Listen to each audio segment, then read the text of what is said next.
Os anos 90 serão anos absolutamente diferentes daqueles que nós vivemos até aqui. Nós vamos ter uma revolução muito grande no mundo inteiro em termos de gestão empresarial, em termos de respeito ao cliente, em termos de produção, em termos de produtos, em termos de tecnologia e mesmo em termos científicos. Nós vivemos hoje numa sociedade que tem três características básicas. Ela é dinâmica, instável e evolutiva. Por que ela é dinâmica? O dinamismo da sociedade atual faz com que nada seja parado, nada seja estático. Nós encontramos a cada dia uma força que leva a sociedade própria a se desenvolver de uma maneira incrivelmente. E ela é instável.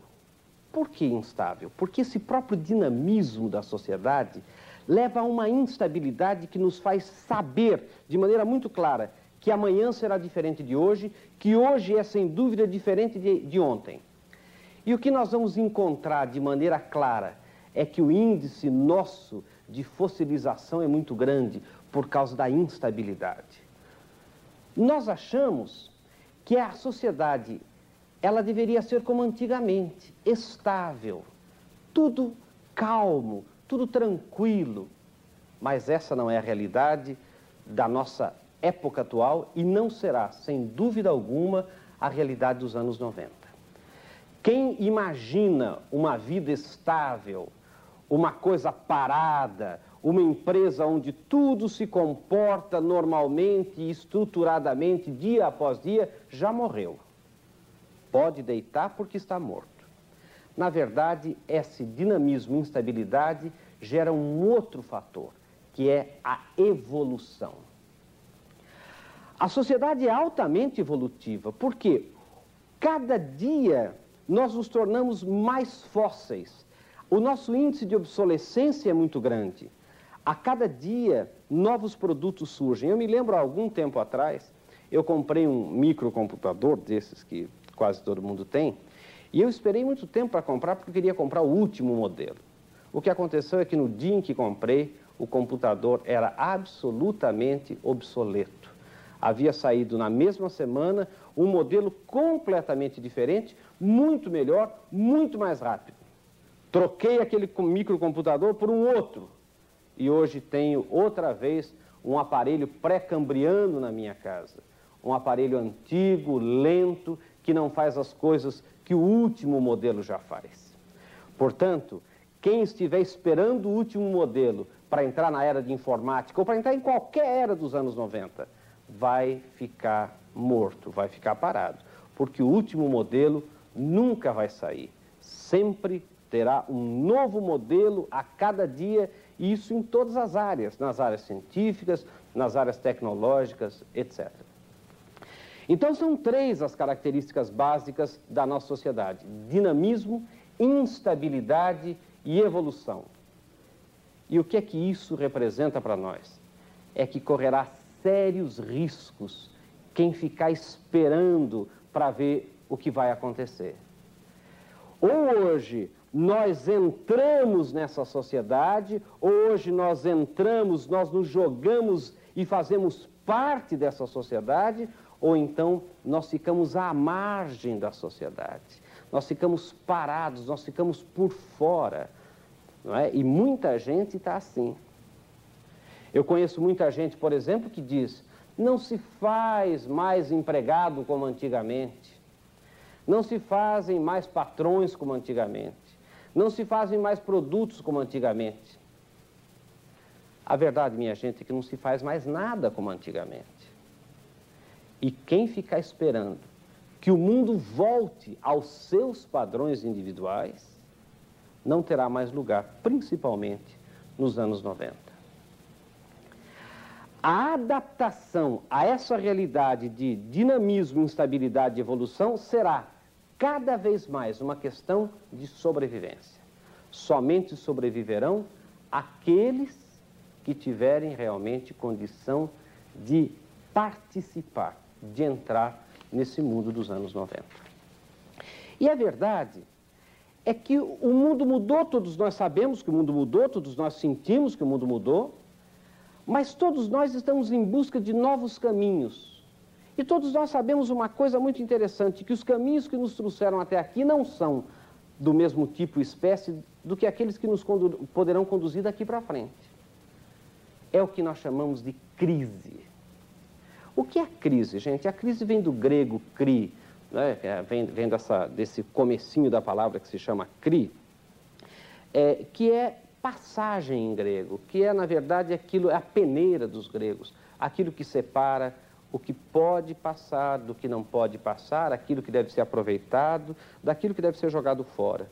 É da mesma origem a palavra crivo do chuveiro, por exemplo, que pega aquela ducha de água e separa, né, em pequenos filetes de água. Na verdade, a crise que antes ocorria a cada 5 anos, a cada 10 anos, a cada 8 anos, hoje é diária. Hoje a crise significa a necessidade de eu me adaptar a coisas novas, aquilo que está ocorrendo hoje. E a cada dia é uma nova crise.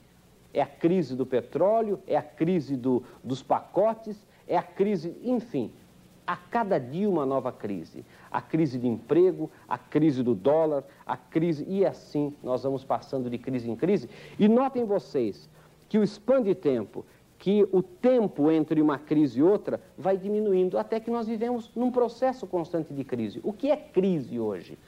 É a exigência de reflexão, é a exigência de questionar a realidade. Por isso que a gente diz que os anos 90 serão anos de crise, mas no bom sentido. Crise de desinstabilização, crise que vai nos deixar vivos, que vai nos acordar para as novas realidades, para as novas mudanças, para os novos projetos, para os novos processos. Eu também queria dizer que uma das maiores características dos anos 90, na minha opinião, é que nós vamos ter um processo chamado unidade na diversidade. O que é unidade na diversidade? Porque isso me parece um pouco, às vezes, complicado de entender, mas não é não. É porque os anos 90 vão ser anos de união, de unidade, de unificação, de globalização. Vocês vejam aí a Europa unificada. Vocês vejam os Estados Unidos querendo se unir com o Canadá, já se uniu, com o México, e agora o presidente Bush lançando o Enterprise for Americas, que nada mais é do que unir no mercado comum a América Latina inteira. Vocês notam o Japão se integrando a cada dia mais com o Sudeste Asiático, com o Oriente. Então, é a unidade, cada vez mais a unidade. Notem, por exemplo, as empresas japonesas, os famosos keiretsu. O que são isso? São empresas participando de milhares, e a verdade é que são milhares, de outras pequenas empresas, para que haja essa união, esse conglomerado, sem que se transforme numa cartelização, sem que se transforme nos oligopólios, mas é a união, é a junção, é ao mesmo tempo a diversidade, ou seja, a individualidade. Na união, cada uma das partes vai ser cada vez mais indivíduo, vai ser cada vez mais presente com suas características próprias. Portanto, a maior presença dos anos 90 pode ser definida pela unidade na diversidade. Portanto, é momento de se unir, é momento de conversar, é momento das associações serem fortes, não para controlar preço, não para cartelização, mas muito mais para entender e compreender os desejos e poder, portanto, antecipar os desejos do consumidor dos anos 90, que nós vamos ver um pouquinho mais adiante, é outro consumidor. É um sujeito absolutamente diferente, muito mais exigente, entre aspas, muito mais chato do ponto de vista da empresa, do que o cliente dos anos 60, dos anos 70 e mesmo dos anos 80. Portanto, nós estamos nesse momento de crise, que é a exigência de reflexão. Ora, uma outra característica dos anos 90 é que o segredo não se constitui mais na alma do negócio. quantos de nós vivemos tempos e tempos guardando os segredos das nossas empresas, os segredos dos nossos processos? Gente, não há mais segredo. Não há mais dificuldade nenhuma para se conseguir recursos e tecnologia. Vencerá a concorrência aquela empresa que for melhor administrada. E vejam vocês que hoje os processos ocorrem ao mesmo tempo no mundo inteiro, num processo de difusão muito grande, e, portanto, as ideias ocorrem aqui nos Estados Unidos, na Europa, no Oriente, ao mesmo tempo. E, portanto, por que tem uns que crescem, outros que não crescem, uns que dão certo, outros que não dão certo? Dão certo aqueles que administrarem melhor as suas ideias. E aqui eu quero contar um caso a vocês. Eu, uma vez, conversando com uma japonesa, uma empresária japonesa, ela me disse que a diferença fundamental entre nós brasileiros e os japoneses, ou ela dizia ainda mais, nós ocidentais e eles japoneses, era que, por exemplo, quando ela fosse fazer um bolo e ela pegasse um livro de receitas e ela visse a fotografia do bolo no livro de receita e ela visse a receita e ela fizesse o bolo e o produto daquele processo dela não fosse igual ao que a fotografia mostrou ou ao que a receita diz, em termos de gosto, etc., a atitude primeira dela era jogar fora o bolo, ler cuidadosamente de novo a receita e fazer de novo o mesmo bolo, seguindo com mais cuidado ainda aquela receita. Uma segunda vez o bolo não saiu bem, ela jogaria fora de novo o bolo, leria com cuidado a receita, faria de novo, sempre se questionando, onde eu errei, meu Deus? O que aconteceu que eu errei? E assim eu faria, disse a japonesa, até que o bolo saísse perfeito. Vocês ocidentais fazem o quê? Dizia-me ela. Vocês a primeira vez dão uma lida mais ou menos na receita e fazem o bolo. Se o bolo não saiu de acordo com aquela fotografia que tem no livro, ou que o livro relata, vocês dizem, o droga de receita, e começam a inventar em cima da receita e fazem um outro bolo.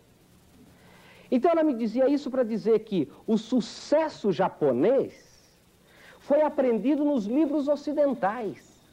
Eles pegaram Peter Drucker, eles pegaram os grandes mestres da gestão, da administração, desde Taylor e Fayol, e aplicaram. E ela dizia assim, vocês ocidentais escrevem e falam muito bonito, mas vocês não aplicam aquilo que falam, nem aquilo que escrevem. Então, gente, o grande momento é um momento de reflexão, é um momento de pensar naquilo que vai se fazer. Porque os anos 90 vão ser anos, como eu já disse, de muita mudança. Os anos 90 vão ser anos de formação de conglomerados econômicos, para fazer face a essa crescente integração. Vai ser vão ser anos entre uma grande discussão entre a sociedade industrial versus uma sociedade de serviços. O conteúdo vai dar um pouco de lugar ao continente. Deixa eu explicar um pouco isso a vocês. Nós vamos ver, e em tudo aquilo que a gente for ver, existe o conteúdo. O que é o conteúdo? É o produto em si. É o produto, é o líquido, por exemplo, da cerveja, é o líquido do refrigerante, é a parte essencial do automóvel, etc. Existe aquilo que se chama de continente. Continente é aquilo que envolve o conteúdo. E o que é que nós vamos ver? Nos anos 90, muito mais importância se dará aos continentes do que aos conteúdos. Por que isso, gente? Vamos dar uma entendida nisso bem claro. A verdade é uma só. A cada dia que passa, a qualidade dos produtos, por causa dos processos tecnológicos, por causa da tecnologia, vai se tornando cada vez mais equivalente. Nós perguntamos qual é o melhor refrigerador, qual é a melhor televisão, qual é o melhor automóvel, e nós teremos quase que uma equivalência em termos de qualidade de todas as marcas. Isso é sempre assim. Isso será cada vez mais assim. Quando nós temos uma equivalência de qualidade, nós teremos também uma equivalência em preços. É claro que eu posso ter um produto mais barato, mas, por certo, a qualidade dele será muito inferior e eu não competirei no mercado. Então, nós estamos entrando numa era em que, a cada vez mais, qualidade e preços de todos os produtos vão se tornando cada vez mais equivalentes. E aí eu pergunto, o que é que vai me fazer comprar de você e não dele? O que é que vai me fazer comprar na loja tal e não na loja tal? O que é que vai me fazer comprar Volkswagen e não Ford, já que ambos são iguais?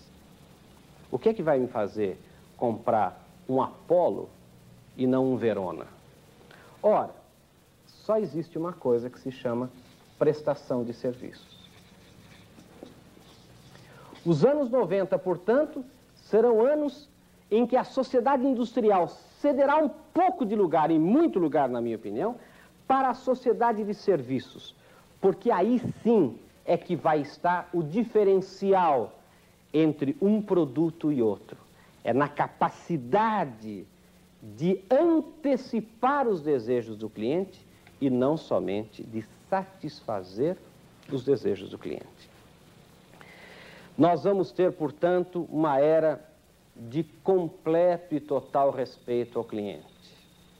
Não respeito no sentido de cumprimentá-lo com cortesia, não no respeito falso que nós sempre encontramos naquele comerciante astuto, mas é no respeito aos desejos, no respeito às necessidades, no respeito àquilo que o cliente quer. Ou seja, vai ser a total compreensão da única verdade que existe, que o cliente é o patrão do patrão.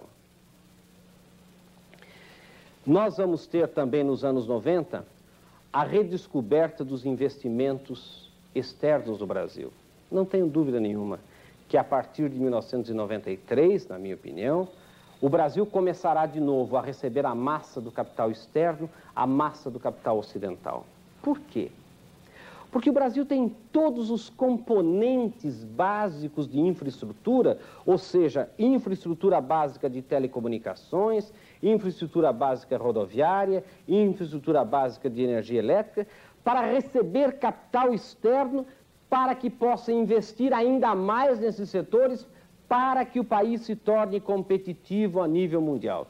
E muitas são as empresas, durante alguns anos que eu morei fora do Brasil, que me disseram claramente que o Brasil é o lugar onde se olha para o final dos anos 90, para grandes investimentos, porque é justamente no Brasil onde se poderá produzir para o resto do mundo e, é claro, também se poderá produzir para o Brasil. O que é mais importante em nós todos é que o Brasil tem o maior mercado interno consumidor destes países ocidentais. Somos 153, 160, sei lá quantos milhões de brasileiros, ávidos pelo consumo, como tem demonstrado esses planos econômicos que nós temos visto nos últimos anos e como tem demonstrado a história própria do Brasil. A gente brinca muito que o Brasil é o país mais capitalista do mundo. O Brasil é o país onde a igreja optou pelos pobres, o governo optou pelos pobres e onde os pobres optaram pelos ricos. Não há nenhum pobre que não queira um videocassete, um forno de micro-ondas, e a gente brinca muito bem que as favelas e as malocas das favelas, elas ainda permanecem em pé graças aos canos de antena de televisão que seguram, né, o barraco que estão apoiados nesses canos de antena. Isto prova um país muito voltado para o consumo e que, tendo qualquer aumento de rentabilidade salarial, qualquer aumento de massa, de poder de consumo na mão, sai consumir e provoca, portanto, uma grande expansão industrial para o mercado interno e para o mercado externo. Verifiquem vocês, por exemplo, que o Brasil só exporta ou exporta, às vezes, na maioria dos seus anos, menos de 10% do seu PIB. O resto é consumo interno. Isso é muito importante para nós compreendermos o Brasil dos anos 90. O Brasil, portanto, terá condições de receber essa massa do capital ocidental para poder continuar a investir naquilo que nos últimos anos tem deixado de investir. Telecomunicações, malha rodoviária, energia elétrica e etc. A retomada do crescimento, portanto, da nossa economia será muito grande a partir de 1993. Agora, é hora do quê? É hora de nos prepararmos para esse tempo. É hora das empresas brasileiras entenderem e compreenderem de maneira muito clara que o tempo de encostar a barriga no balcão e esperar o cliente, seja eu indústria, seja eu comércio, seja eu prestação de serviços, acabou. O aumento da concorrência, seja por fatores internos, seja pela integração da economia brasileira à economia internacional, já chegou, está chegando cada vez mais e é inexoravelmente irreversível. Nós temos que, a cada dia que passa, ir cada vez mais ao encontro do cliente e não, como a gente costumeiramente diz, de encontro ao cliente. Nós temos que ir ao encontro. Nós estamos indo muito de encontro.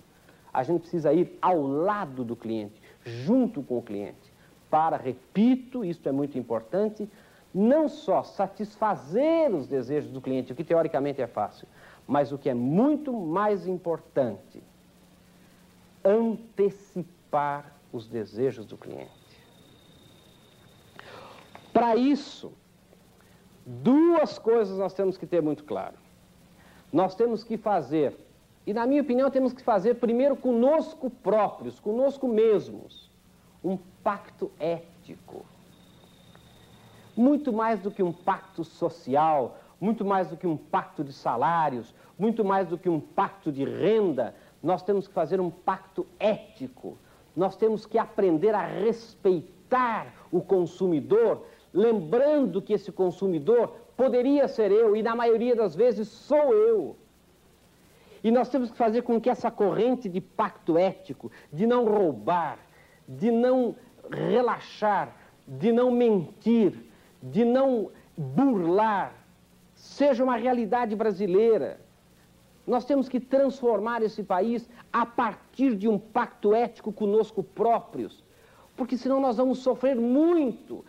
Nós vamos ter muitas batalhas nesses anos 90, porque o consumidor vai passar a exigir as coisas e eu ainda vou ter a mentalidade de como eu vou fazer para burlar esse consumidor, para enganá-lo novamente, para fazer um produto de qualidade baixa e passar a ele a ideia ou a sensação de que o produto é de qualidade alta.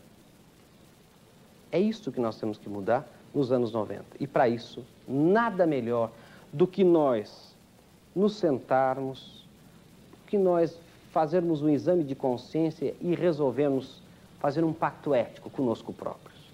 Fazer um pacto em que nós esqueçamos o passado e passemos a trabalhar firmes na construção de um país, acima de tudo, sério e honesto. Nós temos aí agora o Código de Defesa do Consumidor, que na verdade não deveria existir em termos teóricos, porque as empresas, o empresário, seja ele industrial, seja ele comerciante, seja ele prestador de serviços, deveria, em termos quase que angelicais, ter essa visão de defesa, de respeito ao consumidor. Mas existe um código sério, um código com sérias penalidades e duras penalidades. E se não for pela nossa consciência ou pelo pacto ético de que falei, será através desse código, das sanções impostas por ele ao longo dos anos e da própria consciência do consumidor brasileiro que nós iremos mudar. Porque não há como o Brasil se integrar à economia mundial dos anos 90 sem uma consciência ética na sua elaboração de produtos, na sua elaboração das suas atividades comerciais e de prestação de serviços. Nós temos que lembrar que o Brasil foi o único país que teve um crescimento econômico quase exponencial por 50 anos consecutivos. De 1930 a 1980, o Brasil só cresceu. Depois nós tivemos um período muito turbulento na nossa economia, onde nós chamamos da década perdida de 1980. Mas agora entramos em 90, estamos em 90. E essa década de 90, ela é muito importante, porque ela representa a salvação do Brasil. Eu estava conversando um dia, e eu depois que conversei por acaso, e depois assisti também uma entrevista do Joãozinho 30. Ele dizia que ele tem uma visão, que é a visão de que o terceiro milênio será o milênio do Brasil. Porque é impossível, dizia ele, que não seja. E a verdade é essa. O que é que depende, quais são os fatores exógenos, quais são os fatores de fora do Brasil que nos impedem de ser uma grande potência? Não há. Somos nós os grandes problemas. E nós, tenho certeza, mudaremos, por bem ou por mal, nesses anos 90. Eu queria dizer que os problemas históricos que nós temos, problema da dívida externa, problema da dívida interna, problema de inflação, esses problemas, todos eles, são resolvíveis. São problemas solúveis, são problemas que a gente pode diluir no tempo. E a gente pode, na verdade, fazer com que eles tenham essa dissolução, por isso eu chamo de solúveis, essa dissolução no tempo pela integração brasileira à economia internacional dos anos 90.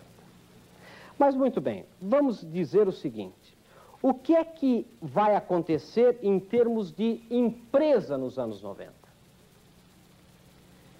É necessário que nós desenvolvamos uma cultura empresarial absolutamente diferente da que tivemos até aqui para enfrentar os anos 90. E essa cultura empresarial, repito, ela se traduz naquele axioma de que agora é a hora e vez do consumidor, é a hora e vez do cliente. Quais são os desafios empresariais para esses anos 90?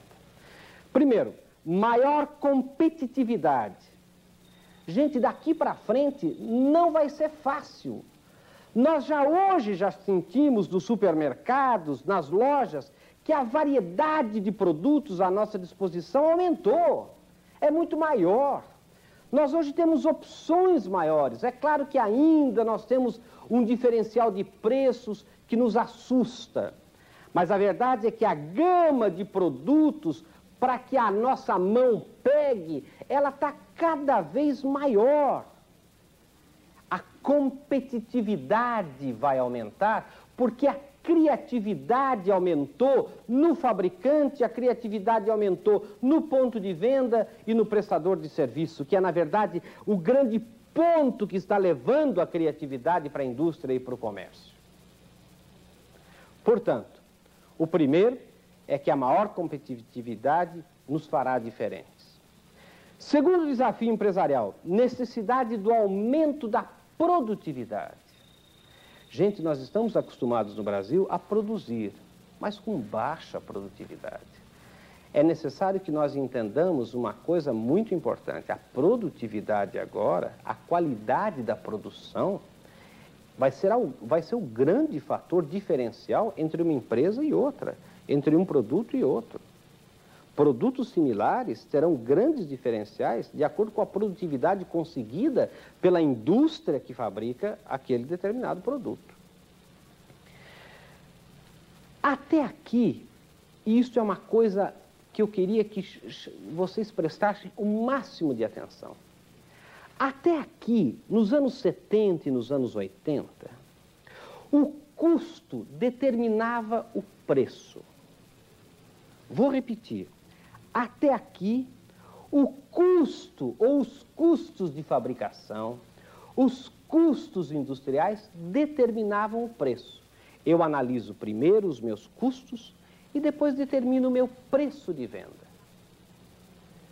Daqui para frente, nos anos 90, o preço será o determinador dos meus custos.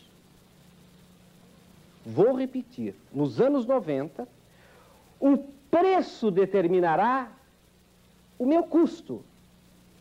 E essa é uma revolução na indústria. Eu não posso mais me dar ao luxo de simplesmente ser frouxo nos custos, porque depois repasso para preços. Eu terei que fazer uma pressão muito forte na minha estrutura de produção e produtividade, para que os meus custos se adequem, se adaptem aos preços que o consumidor está disposto a pagar.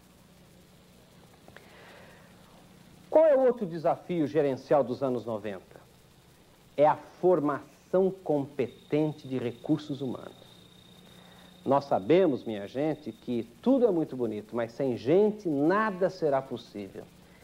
E esse fator decisivo, essencial, que são os recursos humanos, que são as pessoas, terão que ser muito bem treinadas, muito bem motivadas, muito bem ajustadas a essa mentalidade, a essa nova cultura dos anos 90. Porque não é possível, será absolutamente impossível, que a sua empresa seja competitiva, que a sua empresa tenha preços competitivos, produtos honestos e o seu pessoal seja absolutamente desmotivado, que o seu pessoal seja absolutamente despreparado, seja não treinado. Quer dizer, isso são coisas incompatíveis. E eu quero dizer uma coisa que é fundamental. O primeiro cliente de uma empresa é o seu empregado.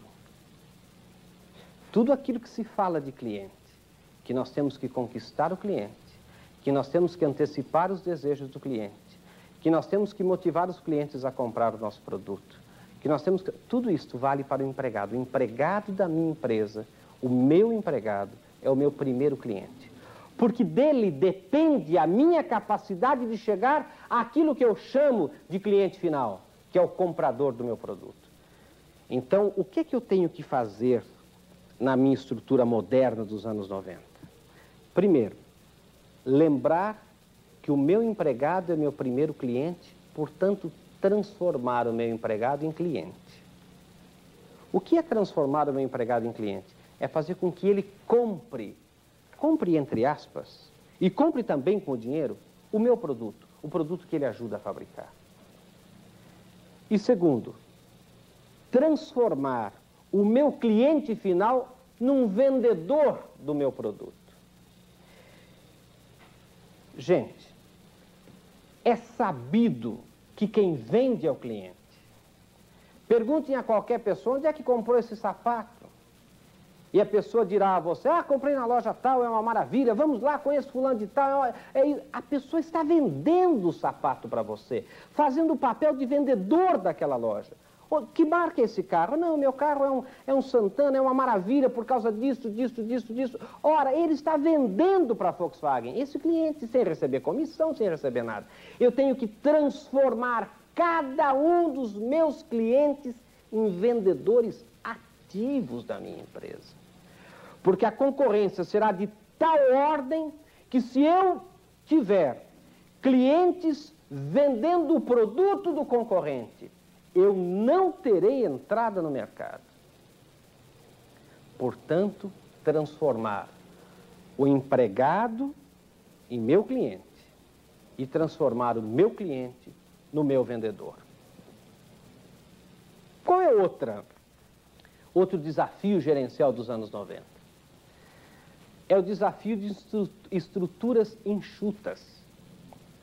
Pelo amor de Deus, eliminem das empresas de vocês os cargos como subvice contra chefe, assessores não sei do quê. Cargos que nós não sabemos, nem vocês sabem, nem os empresários sabem para que servem. Às vezes é para ajeitar a situação de um parente, às vezes é para ajeitar a situação do filho de um amigo. Gente, a competitividade dos anos 90 farão com que os preços não consigam suportar estruturas gordas, estruturas inchadas. Ou nós enxugamos, ou nós vamos direto a toda a potencialidade de cada um dos empregados e dos funcionários, ou nós estamos fora do mercado.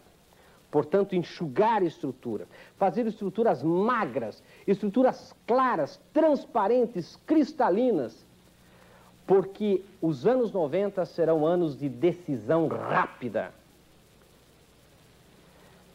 Me dizia um empresário americano e um consultor americano que é melhor você tomar 20 decisões por dia, sendo 5 erradas, do que tomar só 5, mesmo que as 5 sejam todas certas. Decidir, estar à frente do cliente, é o grande desafio dos anos 90. Estar junto, na frente do cliente, significa antecipar os desejos do cliente.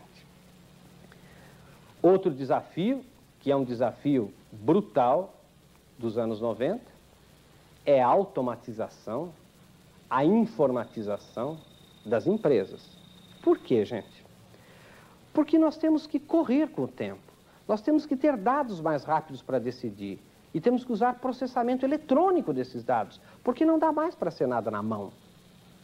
Então nós temos que informatizar nossas empresas, não como um fim em si mesmo para mostrar aos outros, para mostrar a concorrência, não. Para poder estar cada vez mais próximos ao cliente.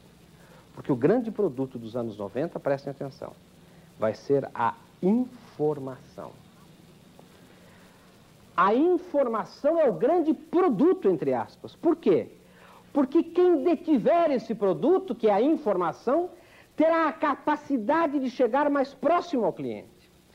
Quando eu pergunto, por exemplo, quem é o cliente, onde ele está, do que ele gosta, o que ele compra, como ele compra, onde ele gasta, tudo isso eu dependo de informação.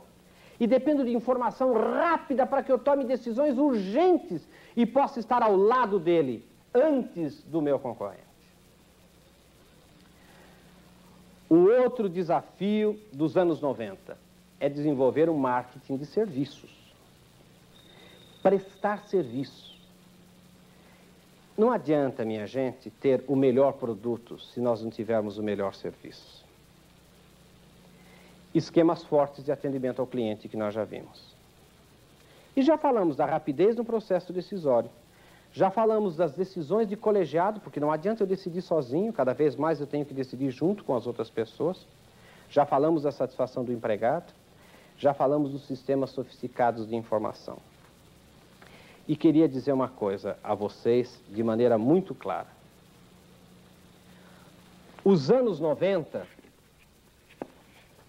exigirão de nós uma gestão financeira muito séria. Porque existem 3 tipos de empresa no mundo de hoje.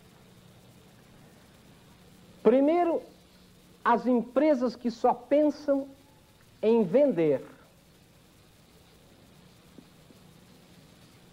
Só pensam em venda. Essa é a empresa mais primitiva do mundo. Ela quer vender, vender, vender, conseguir participação de mercado, vender a qualquer custo, a qualquer preço. O que ela quer é conquistar mercado. Essa é a empresa mais primitiva do mundo. Aquela que só quer vender. Algumas empresas evoluem para um segundo nível. E evoluem, quer dizer, crescem. São as empresas que pensam que não basta vender, é preciso ter lucros. É preciso lucrar. Não adianta eu vender se eu não tiver lucro. Mas ainda não são as empresas mais desenvolvidas. As empresas mais desenvolvidas, as empresas mais modernas, as empresas adaptadas à realidade dos anos 90, são aquelas que ultrapassam a fase do lucro, porque lucro pode estar escondido dentro da sua empresa.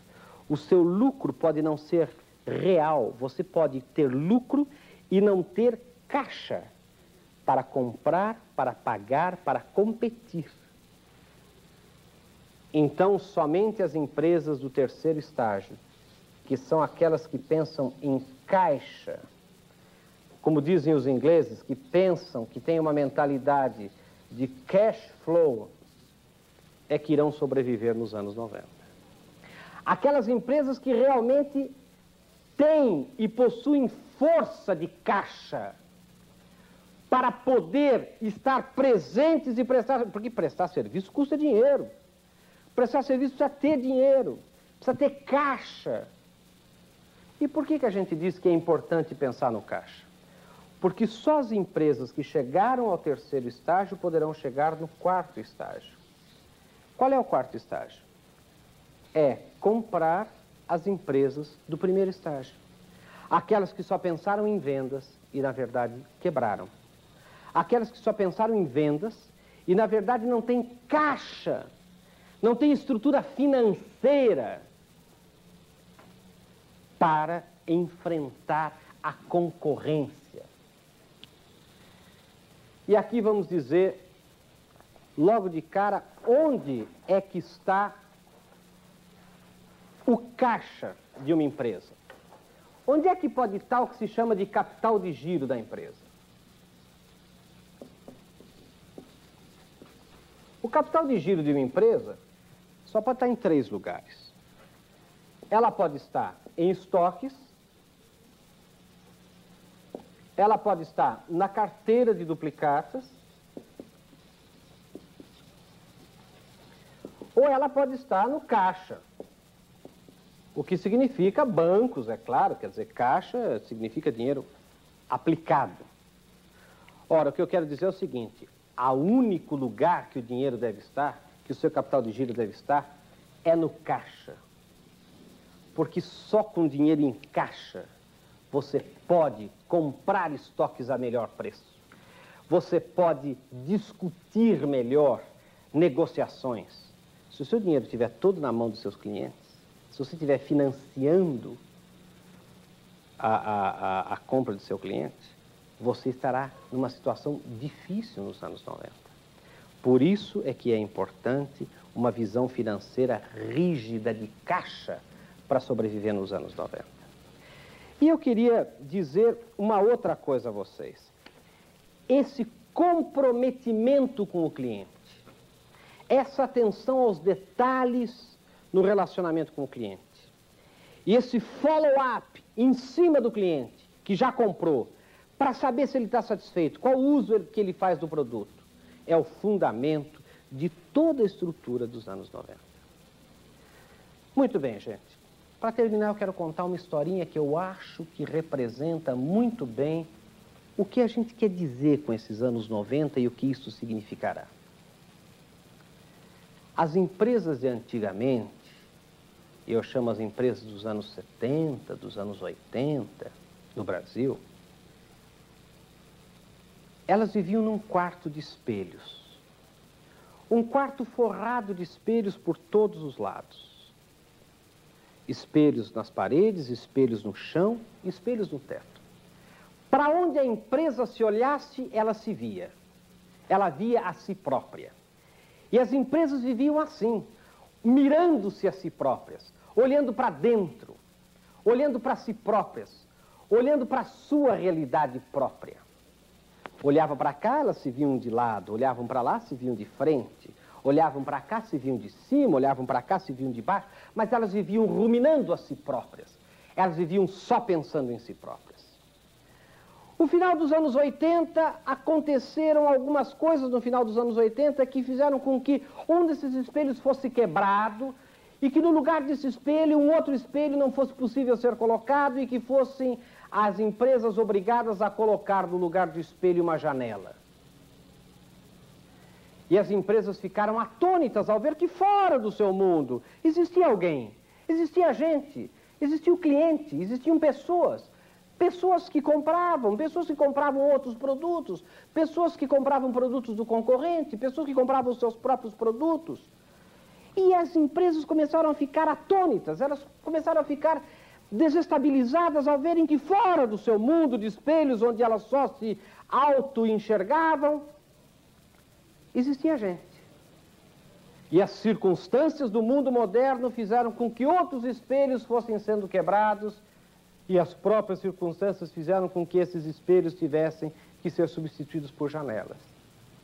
E do outro lado desse quarto de espelhos, as empresas começaram a ver também atônitas que existia gente que comprava outros produtos, gente que passava, gente que comprava, gente que pichinchava, gente que andava. E as empresas foram sendo obrigadas e estão sendo obrigadas a substituir espelhos por janelas. E os anos 90, minha gente, será o tempo em que nós vamos trocar o último espelho pela última janela. E a empresa não vai se enxergar mais A empresa só vai enxergar o cliente, só vai enxergar a comunidade, só vai enxergar o mercado, só vai enxergar fora de si e só vai se ver pelos olhos dos outros. Só vai se enxergar se for capaz de estar dentro do cliente para poder se ver pelos olhos dele. E aí o consumidor será feliz, aí a empresa será rentável, o lucro existirá, os empregados saberão exatamente o que estão fazendo, porque o último espelho foi trocado pela última janela. Esse é o objetivo: abrir, expandir, globalizar, se unir, participar. Esse, gente, é o desafio dos anos 90. Muito obrigado.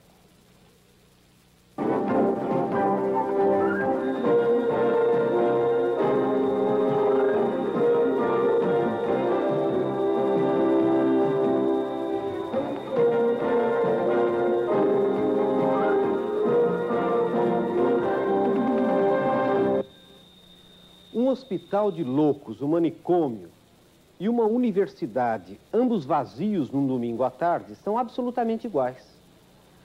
São salas e mais salas, podem ter poltronas, podem ter cadeiras, podem ter camas, mas a verdade é que a diferença, quem faz, são os professores que lá estão, os alunos que lá estão ou os loucos que lá estarão.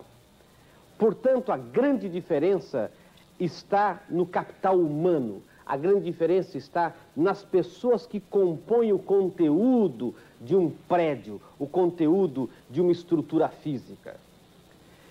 Da mesma maneira, a empresa. É uma ilusão achar-se que o capital e os recursos tecnológicos fazem a empresa. O que, na verdade, faz uma empresa é o ato de empreender feito pelas pessoas que compõem essa empresa. Não há empreendimento. Portanto, não há empresa sem pessoas.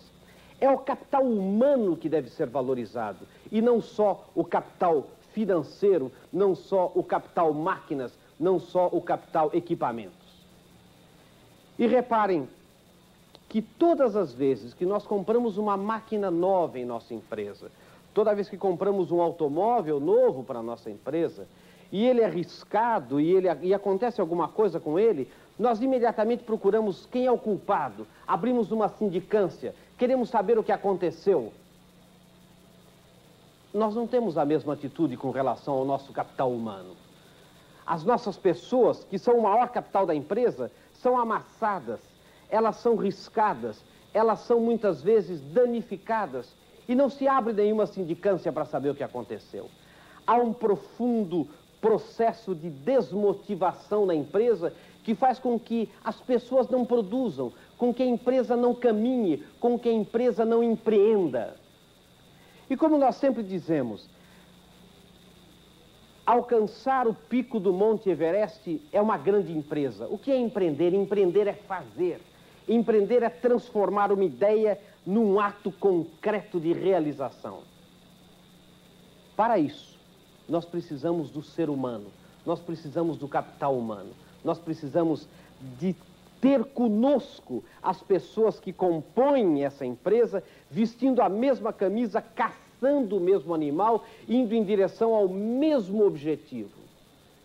E isso parece ser difícil de conseguir.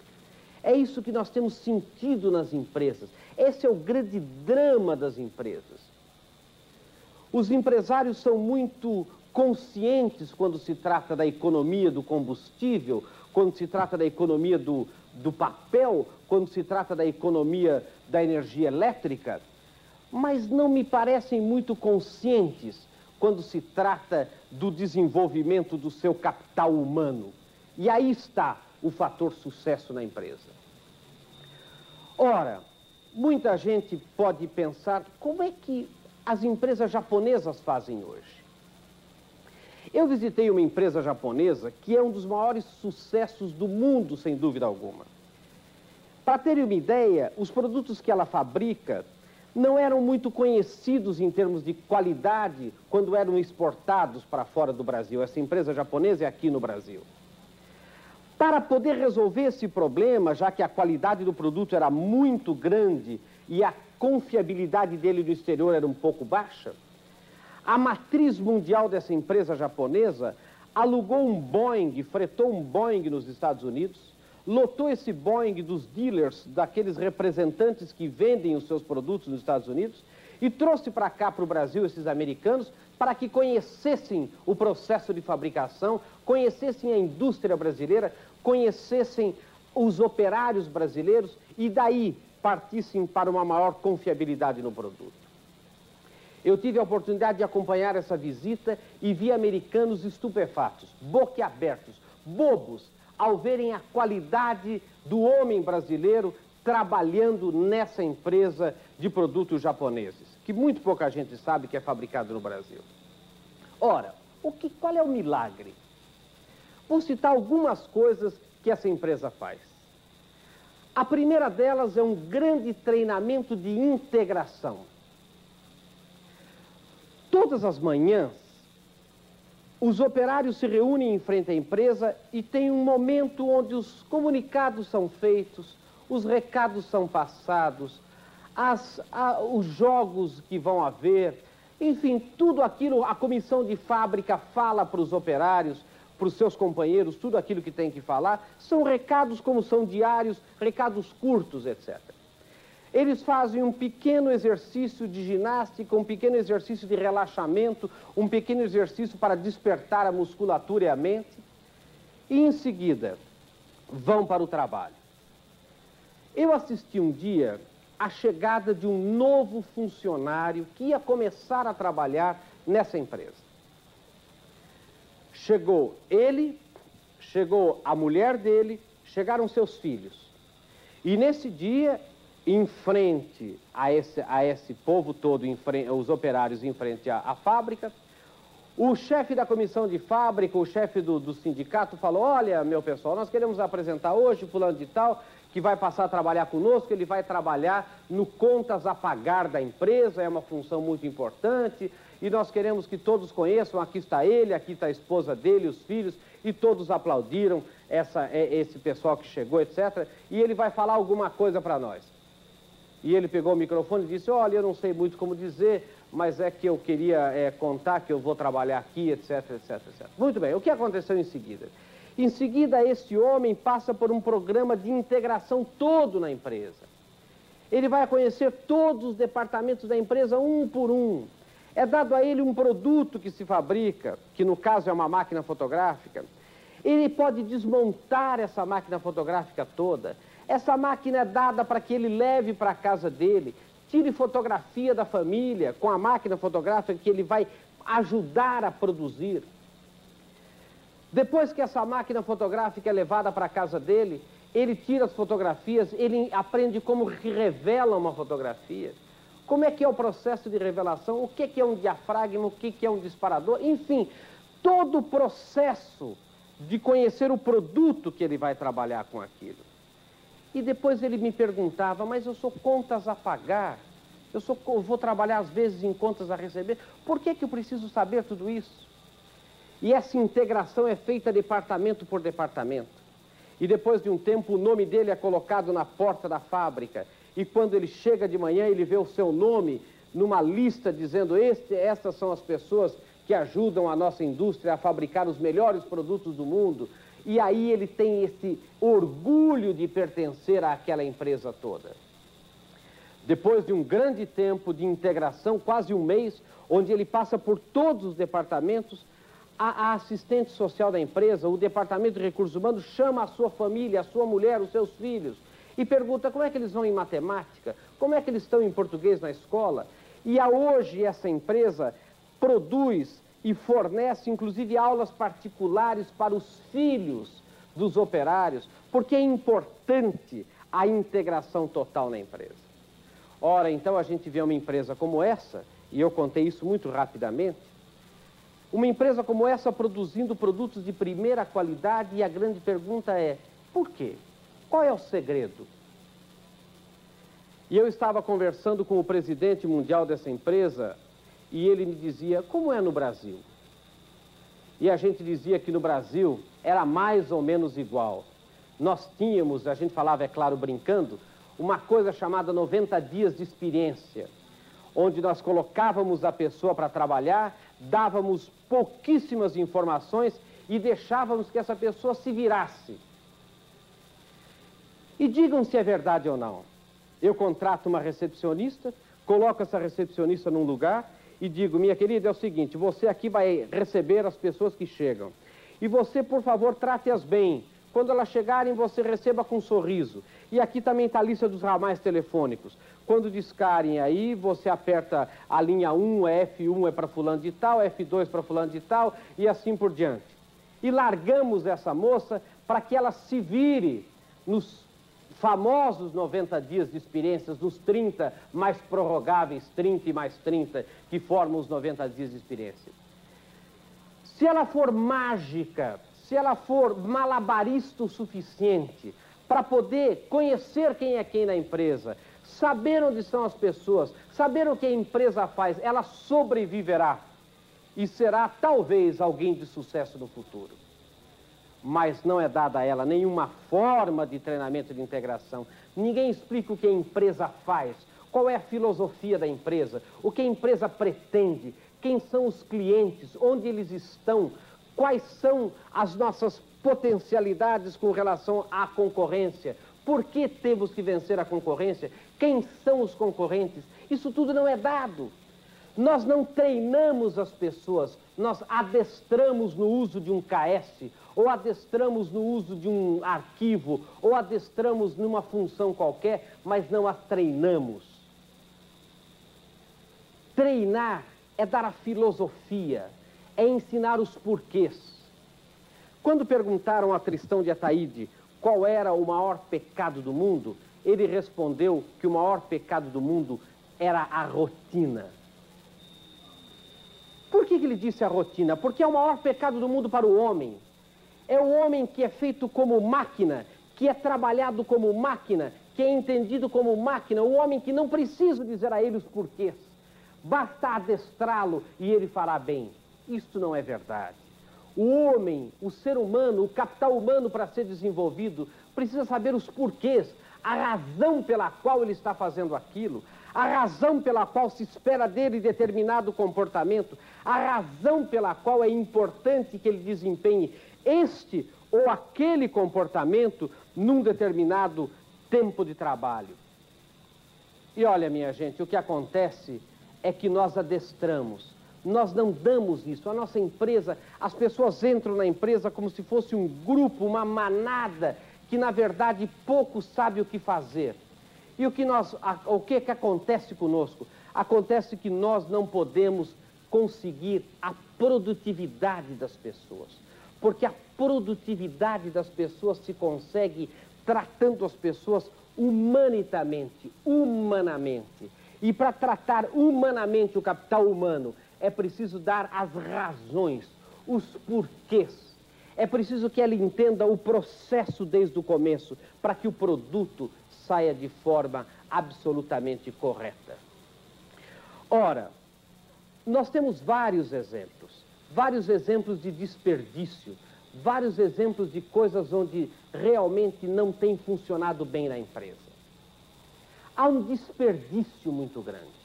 Vou dar um exemplo. Eu uma vez vi num jornal uma campanha de vendas de uma empresa e telefonei a essa empresa para o departamento de vendas e perguntei, olha, é aí que estão fazendo tal promoção.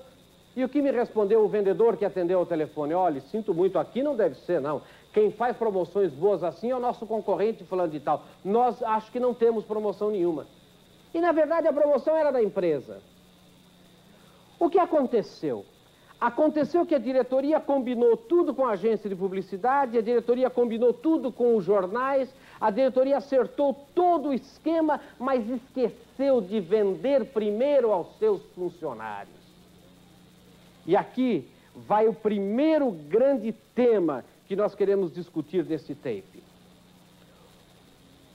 O primeiro cliente da sua empresa é o seu funcionário, é o seu empregado. Porque eu não compro da Volkswagen do Brasil, Eu não conheço o presidente da Volkswagen do Brasil. Eu não conheço sequer o dono da minha concessionária. Eu conheço, eu me relaciono, eu compro do vendedor. Eu me relaciono com o recepcionista da seção de oficinas e serviços. Eu compro do balconista de peças. Ele sim é que é a empresa para mim. Ele é que corporifica a empresa. E o que eu tenho encontrado por aí, o que nós encontramos no dia a dia, são funcionários desmotivados, despreparados, porque não conhecem, não sabem, não são informados dos objetivos da empresa, não são informados do que a empresa quer. É preciso informar, é preciso reunir, é preciso discutir, é preciso deixar que o funcionário pergunte, é preciso esclarecer as dúvidas dos funcionários, é preciso que eles perguntem coisas óbvias. E é por isso que a empresa tem tanta fofoca. Eu conheço um caso de uma empresa que começou, e a gente nunca sabe como começa, uma fofoca de que ela estava mal das pernas, como se diz, que ela ia quebrar. E nesse meio tempo, o dono da empresa, que era de origem italiana, recebeu seus parentes da Itália. E eu, por acaso, estava na empresa nesse dia, quando os parentes vieram para visitar a família. E eu estava na empresa e ouvi aquela fofoca correr. São esses os compradores da empresa. São eles que vieram para comprar. Viu? Eu não falei que a empresa estava ruim das pernas? Olha, aquele lá deve ser o gerente, aquele vai ser o presidente. Olha aqui. E esse clima se espalhou de tal maneira que eu, preocupado, cheguei ao dono da empresa e falei, olha, reúna o seu pessoal, apresente os seus parentes, porque eles estão falando que a empresa está quebrando e que esses são compradores da empresa. E ele teve que fazer isso. Ele teve que reunir todo mundo e dizer, gente, a empresa vai indo bem, nós tivemos lucro de tanto, de onde começou o boato de que a nossa empresa está mal? O que aconteceu é que nós estamos nos associando em outro projeto, com outro grupo que não tem nada a ver com a nossa empresa, e isso é para crescermos todos mais, para que possamos obter maior participação de mercado global. E aí a gente ouvia, no meio dos funcionários, no meio da plateia, uma verdadeira sensação de alívio, um ufa de alívio, porque todo mundo já estava procurando até emprego, porque achava que a empresa estava prestes a quebrar. Quantas vezes isso acontece? Acontecem coisas incríveis. Uma empresa brasileira lançou um produto, e eu vou aqui ter que dizer o nome, que é a Valmet, lançou um produto chamado Valmet 78. E nessa ocasião, era um produto novo, um trator novo. E eu liguei para uma concessionária da sala do presidente da companhia, e liguei para a concessionária perguntando, minha senhora, que foi a telefonista que atendeu, a senhora tem Valmet 78 aí na agência? E ela dizia assim, sinto muito, mas nós não trabalhamos com tratores usados. Porque ela, a telefonista da empresa, achava que quando eu falei Valmet 78, eu estava dizendo o ano do produto, e não o novo produto chamado Valmet 78 que estava sendo lançado. Ora, confusões como essa são muito comuns. Vou dar um exemplo do que aconteceu e que nós fizemos bem e que foi um sucesso absoluto, coisa nunca vista numa empresa. Quando a Volkswagen lançou o Santana, a Volkswagen lançou com muito cuidado, porque o Santana era um produto diferenciado para um nível melhor de clientes aos quais a Volkswagen e os concessionários não estavam tão acostumados a trabalhar, pois trabalhavam com Kombi, com Fusquinha, etc., com Gol, que eram produtos mais simples e não para uma classe mais sofisticada. Eu fui num concessionário e verifiquei que ele estava fazendo um lançamento espetacular desse Santana. Ele tinha mandado fazer garrafas de champanhe com rótulo da concessionária do champanhe e estava distribuindo para os clientes preferenciais num mailing list que ele tinha comprado da cidade com as pessoas que ganhavam mais, com as pessoas mais importantes da cidade. E eu perguntei, você já lançou o Santana para os seus funcionários? Os seus funcionários já conhecem o novo produto que eles, na verdade, deverão vender? Vender como um todo, como uma empresa toda?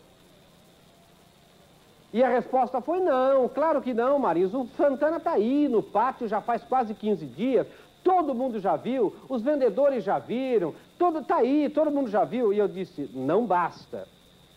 Vamos fazer um lançamento oficial do Santana para os nossos funcionários. E o que nós fizemos?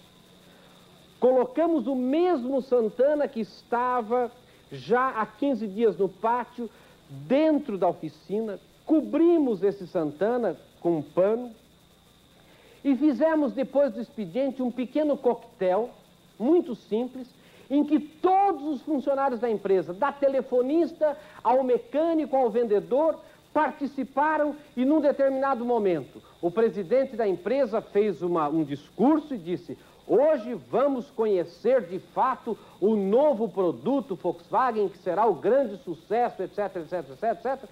E convidou o funcionário mais antigo e o mais novo para que tirassem o pano de cima daquele Santana. Quando tiraram o pano, todos aplaudiram e aí o Santana foi aberto e todos puderam, com muito tempo, conhecer o Santana, entrar dentro do automóvel, dar a partida no motor, abrir o capô, ouvir dos mecânicos quais eram as novidades. E pasmem vocês que são ouvintes desta fita.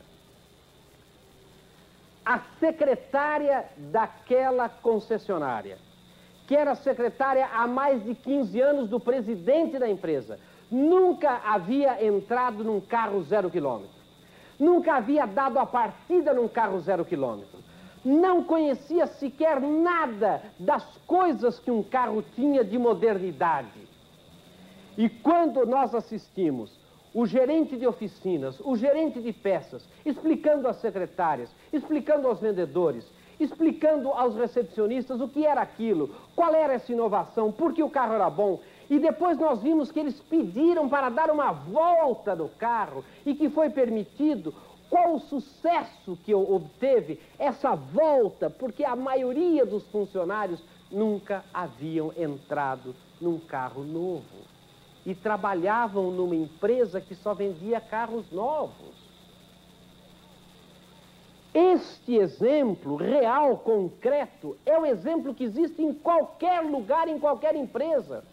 Nós lançamos um produto, gastamos milhões de cruzeiros ou de dólares em publicidade, gastamos milhões de cruzeiros ou dólares em revistas, em TVs e tudo, e não lançamos o produto para os nossos funcionários, para aqueles que vão, na verdade, capitalizar o lançamento daquele produto. Nós desprestigiamos e não valorizamos o nosso capital humano. Ora, esse exemplo nós já fizemos em várias empresas, fizemos em indústrias, porque numa indústria, aquele que na verdade faz uma parte do produto não conhece o total, nunca às vezes viu o produto pronto, não participou do orgulho de ver o seu produto sendo entregue para um consumidor final.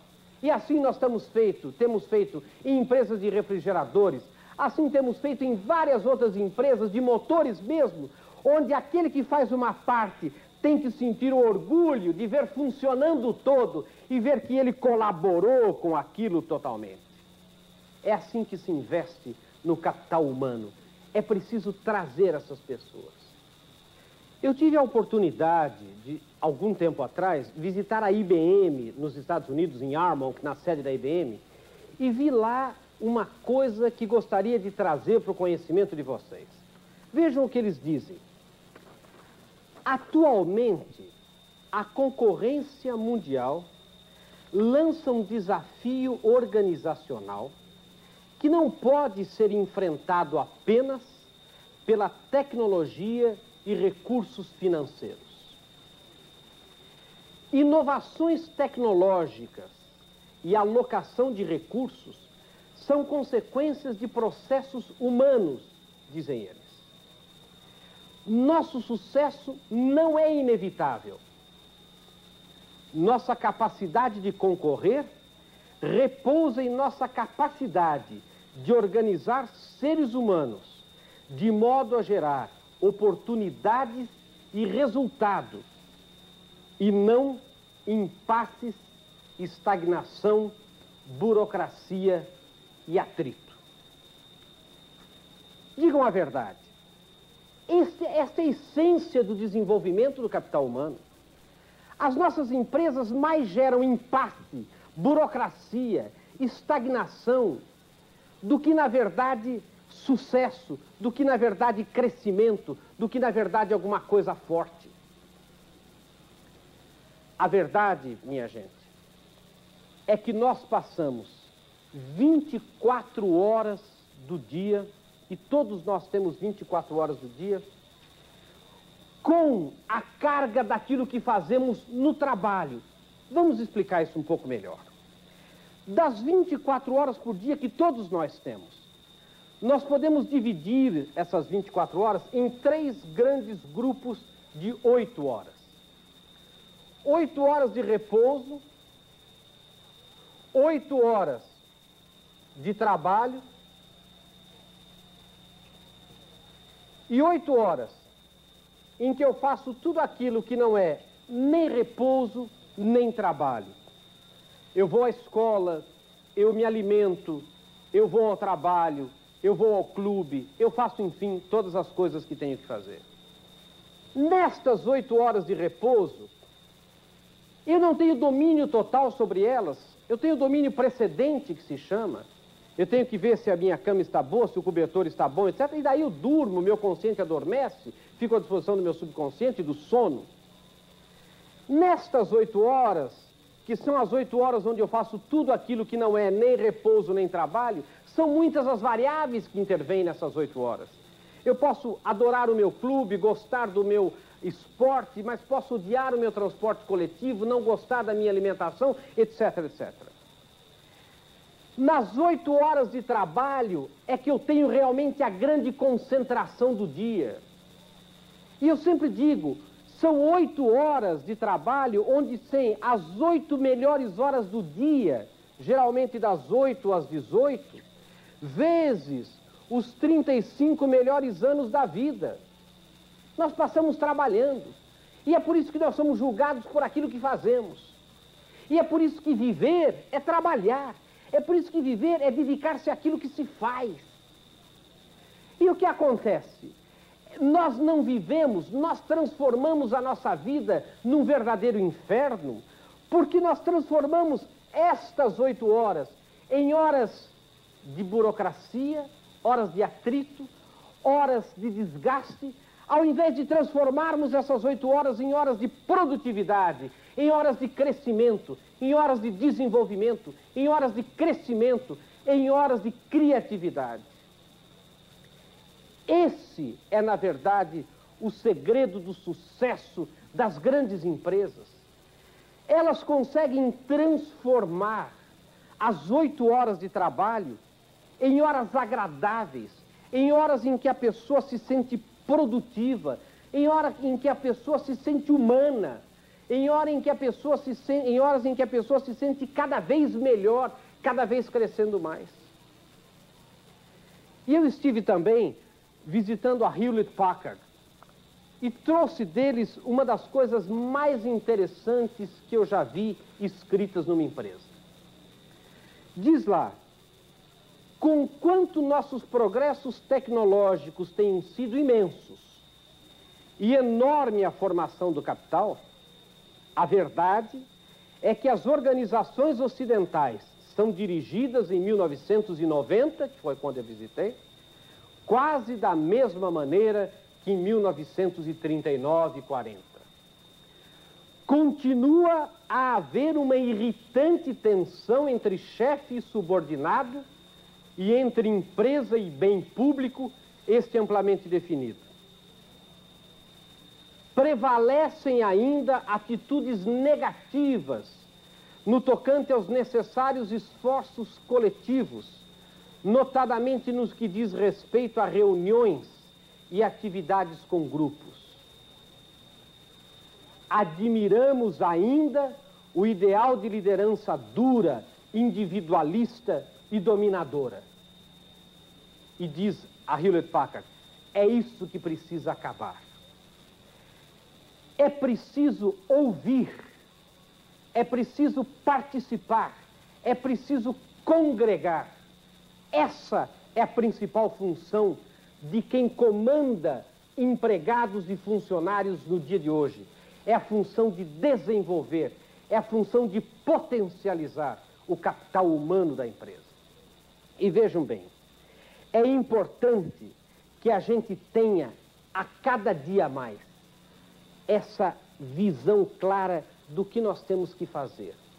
E vamos deixar algumas receitazinhas aqui. Primeiro, ouça agressivamente.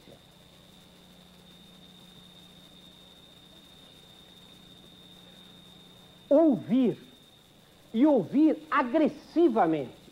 Ouvir com desejo de escutar, ouvir com atenção, ouvir para valer.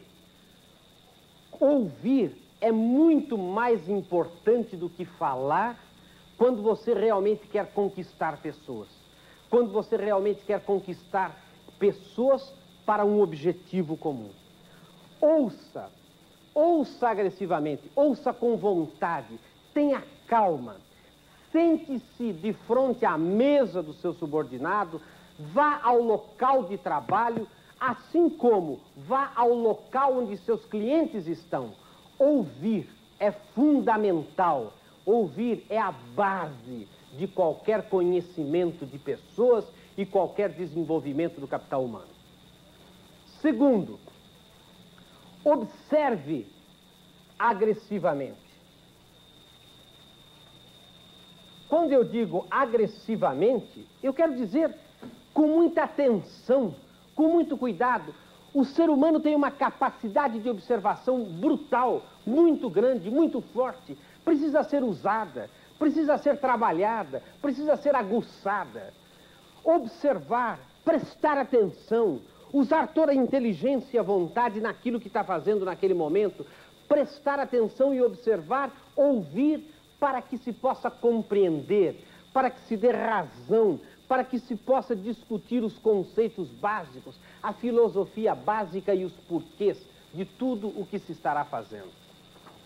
Terceiro, fale menos. Nós todos, principalmente nós brasileiros, que somos muito orais, nós falamos demais, nós comunicamos demais sem ouvir. Fale menos. 5. Cuidado, aliás, 4, perdão. Cuidado com a primeira impressão. O conselho aqui é: dê uma segunda olhada na sua primeira impressão. Nós, às vezes, somos motivados ao trabalhar com pessoas pela primeira impressão. Isso é muito ruim, isso é muito mal. Nós temos que nos aprofundar no conhecimento das pessoas. Às vezes, a primeira impressão pode ser uma impressão falsa. Para isso, novamente, ouça, observe.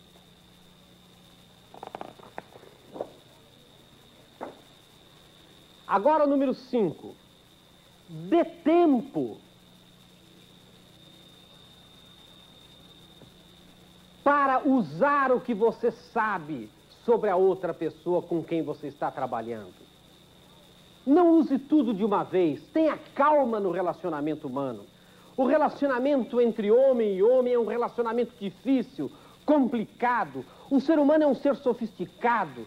Nós fazemos quase tudo que os animais fazem, mas de maneira sofisticada. Isso é a civilização.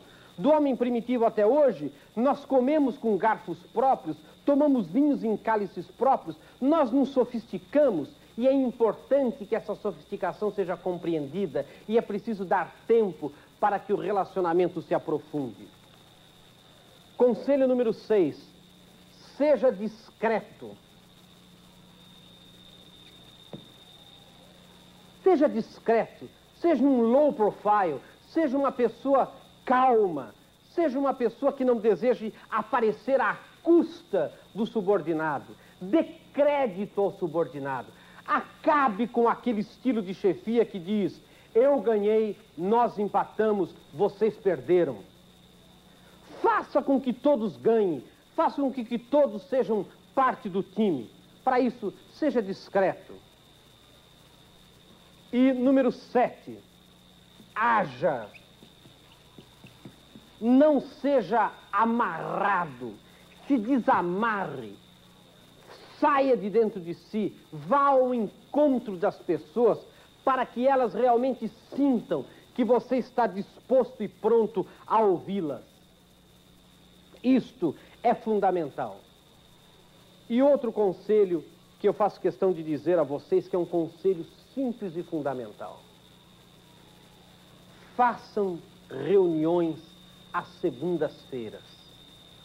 Reúnam o seu pessoal às segundas-feiras. Por que segundas-feiras? Podem achar que eu estou louco? É que o começo da semana é o horário mais propício, é o tempo melhor para reunir as pessoas.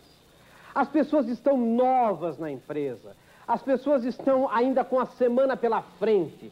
As pessoas ainda têm muito o que percorrer durante a semana. E as decisões tomadas na segunda-feira ainda têm a terça, a quarta, a quinta, a sexta-feira para serem implementadas. Muito cuidado, não façam reuniões às sextas-feiras à tarde. Está todo mundo pensando no fim de semana, está todo mundo olhando no relógio, está todo mundo louco para ir embora. Se você não puder fazer reuniões às segundas-feiras, se a segunda-feira pela manhã for um horário muito conturbado, faça ou segunda à tarde ou na terça pela manhã, mas não passe desse dia da semana. E essas reuniões, ouça, são reuniões que devem ser a catarse da empresa, são reuniões onde todos devem falar, onde todos devem ouvir, onde todos devem dar opinião. Nessas reuniões, procure criar sistemas de desenvolvimento da criatividade. Eu tomei conhecimento há pouco tempo de um projeto espetacular da Toyota de criatividade no Japão, onde eles conseguiram em 40 anos nada menos que 20 milhões de ideias. 20 milhões de ideias. A Toyota gasta hoje nada menos do que 10 a 12 milhões de dólares por ano só em pagamento de incentivos a ideias novas. E ela economiza por esse sistema, segundo elas próprias, 115 milhões de dólares por ano. Elas recebem por ano 2 milhões de ideias nesses últimos anos. Agora, o que eles fazem? Não há ideia ruim, não há ideia que não preste. E sabem qual é o segredo que eles fazem? Todas as ideias dadas por todo e qualquer funcionário são testadas num campo. São, na verdade, postas para funcionar. Por mais aparentemente absurdas que sejam, elas são postas a funcionar para que o funcionário veja que está dando ideias que são ouvidas, que está dando ideias que são reais, que está dando ideias que são atentamente absorvidas pela empresa. Poderão não dar certo, mas são testadas. Outro segredo que eu aprendi na Toyota. Não bote esse pessoal para pensar e para criar só para economizar dinheiro. O tema principal deve ser esse. Como eu posso transformar a minha empresa, o meu trabalho, num trabalho mais gostoso, mais alegre, menos pesado? Como eu posso fazer essa tarefa que eu estou fazendo em menos tempo, mais confortavelmente, sem dores nas costas, sem ter que me abaixar tanto? Como que eu posso diminuir em um segundo que seja o meu caminhar até aquele departamento para poder voltar, coisa que eu tenho que fazer normalmente? Portanto, o grande mote, o grande motivo é qualidade de vida. Não é economia do dinheiro só. O capital humano precisa sentir que ele é valorizado na sua qualidade de vida. Ele precisa sentir que ele trabalha melhor, que ele trabalha menos, que ele produz mais. E esse é o grande fundamento. E com tudo isso que nós falamos, eu queria deixar também algumas dicas, sumarizando mais ou menos o que nós dissemos aqui. Primeiro, procure realmente conhecer cada um de seus subordinados. Foi-se o tempo em que o empregado tinha que deixar os seus problemas nas escadarias do lado de fora da empresa e vinha trabalhar como se fosse um robô. ninguém consegue produzir, ninguém, nem os senhores que estão assistindo esse tape poderiam fazê-lo de maneira atenta, com um filho hospitalizado e mal atendido, com um problema sério na família, com um problema sério conjugal. A empresa hoje, ela tem que ser responsável, isto é, tem que responder também pelos problemas pessoais de cada um dos seus colaboradores, sob pena de não produzir, sob pena de fingir que tem autômatos, sendo que, na verdade, tem seres humanos trabalhando para conquistar um objetivo comum. Não mande desnecessariamente. Se você sabe que o seu subordinado não sabe aquilo que você está pedindo, ensine antes. Não seja sádico, não seja bobo, não mande, não desgaste a sua chefia desnecessariamente. Antes, e muito antes de mandar fazer, treine. Saiba se a pessoa sabe fazer aquilo que você está pedindo a ela que faça. Faça reuniões, como eu acabei de dizer, reuniões às segundas-feiras ou terça pela manhã. Nessas reuniões, deixe que as pessoas falam. Agora tem uma coisa fundamental, pelo amor de Deus. Façam reunião com hora marcada para começar e terminar. Não criem aquela reunião interminável. Reunião que demora mais de 1 hora não presta. Comece às 9 e termine às 10. Os assuntos particulares de cada um dos membros da reunião são tratados depois da reunião. Não faça aquela reunião onde todo mundo diz, meu Deus, tem a reunião segunda-feira, a segunda-feira está perdida. Não faça isso. Faça reunião enxuta, reunião objetiva, reunião para ouvir, para comentar, para decidir, para implementar. E faça com que cada um da reunião saia com uma tarefa definida, com uma coisa a fazer, com um objetivo em mente. Isto é fundamental. Outro conselho, resumindo, ouça e observe agressivamente os seus subordinados. Outra coisa que nós já dissemos e que é fundamental. Se o cliente, como nós vimos em todos os nossos vídeos anteriores, e como nós vimos hoje e vemos hoje em todos os rádios, jornais e televisão, e em todos os manuais de administração, que o cliente está em primeiro lugar, lembre-se, o primeiro cliente da sua empresa é o seu empregado. Sem ele, o seu cliente final não existe. Se ele não for bem treinado, se ele não for bem consciente, o cliente final será mal atendido, será muito maltratado e fugirá da sua empresa.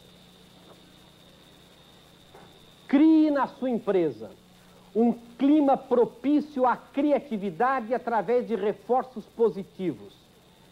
A Toyota testa absolutamente as suas ideias e cria um clima positivo.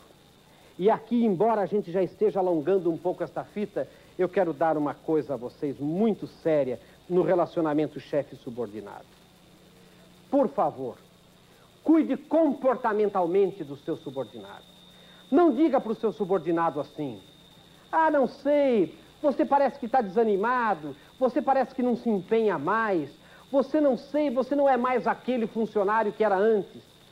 Como fica um subordinado ao ouvir essas palavras do chefe? Afinal de contas, o que é que eu fiz? E ele diz, não sei, é tudo. Você não é mais aquele fulano animado que você sempre foi. Isso é um erro fundamental. Diga claramente e comportamentalmente o que é no empregado, no comportamento dele, do seu funcionário, que você não está aprovando. Nós temos um exemplo muito comum disto. É o marido que diz à mulher, você não me ama mais. E a mulher diz, mas por quê? Não, eu sinto que você não me ama mais como antes. Na verdade, a mulher ou o marido podem ficar desesperados em saber, o que, afinal de contas, o que é que eu estou fazendo, o que é que eu fazia e não faço mais para dar a você a impressão de que não te amo mais. Da mesma maneira, nós sentimos empregados atordoados, que dizem, eu não sei, estão me avaliando mal e eu não sei o que é que eu não faço mais. Comportamentalmente você resolve o problema. Quando eu digo a um funcionário, atenda bem, eu tenho que dizer o que é para mim atender bem. É levantar-se, é servir café, é sorrir, é dizer bom dia, é oferecer uma cadeira, é mostrar onde são os banheiros, enfim, o que é atender bem. Da mesma maneira, eu tenho que dizer a um funcionário por quê, o que objetivamente ele está fazendo ou não está fazendo para que eu o considere mais desmotivado, menos animado, etc. Talvez seja porque você tem chegado às 9, ao invés de chegar às 8h30 ou às 8, como você sempre chegou. E as coisas objetivamente podem ser objetivamente trabalhadas e não cria aquele clima de tensão, de ansiedade, aquele clima horroroso onde ninguém sabe do que se está falando. Numa pesquisa que eu fiz com chefes, eu encontrei uma coisa horrível. Os chefes não sabem como os seus chefes superiores os avaliam, assim como os subordinados não sabem como são avaliados. Então você anda como pisando em ovos. Por quê? Porque não se conversa sobre isso. Não se fala nada e um dia se apresenta a demissão. Um dia se diz, não, eu vou procurar um substituto a você porque você não é mais o mesmo homem animado e que veste a nossa camisa. Isso é um pecado que se faz contra o homem. Não dizer a ele franca e objetivamente que comportamento se espera dele, onde, como e por que ele é avaliado. Um outro conselho, não deixe que seus subordinados trabalhem mal acomodados. Veja se de fato os sanitários não estão sujos, as cadeiras não estão bambas. Ninguém produz num ambiente horrível, num ambiente que é adverso à produtividade. O ambiente é muito importante e faz a grande diferença. Outro conselho. Chame a atenção de maneira correta do seu subordinado. E aqui vai um conselho. Quando o seu subordinado cometer um erro, você deve chamar a atenção dele da seguinte maneira.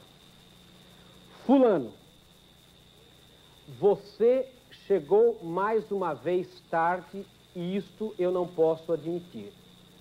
A partir de amanhã, você deve chegar normalmente às 8 horas, como são as normas da nossa empresa, está bem? Essa é a primeira fase da chamada de atenção. A segunda fase é a seguinte.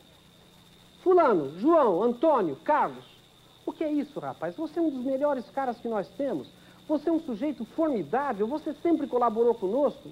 Tenho certeza que você vai corrigir isso rapidamente. Confio em você. E aí você se separa do seu subordinado. Por que eu estou dizendo isso? Porque o erro é fazer ao contrário. Normalmente nós fazemos ao contrário. Nós dizemos assim, ô João, você é o melhor funcionário que eu tenho, você é um cara espetacular, você sempre trabalhou conosco, mas o que é isso? Você está chegando às 9 em vez de chegar às 8? Isso não se faz. Afinal de contas, você não pode ficar assim. Nós vamos ter que conversar isso depois. Afinal, este é o erro.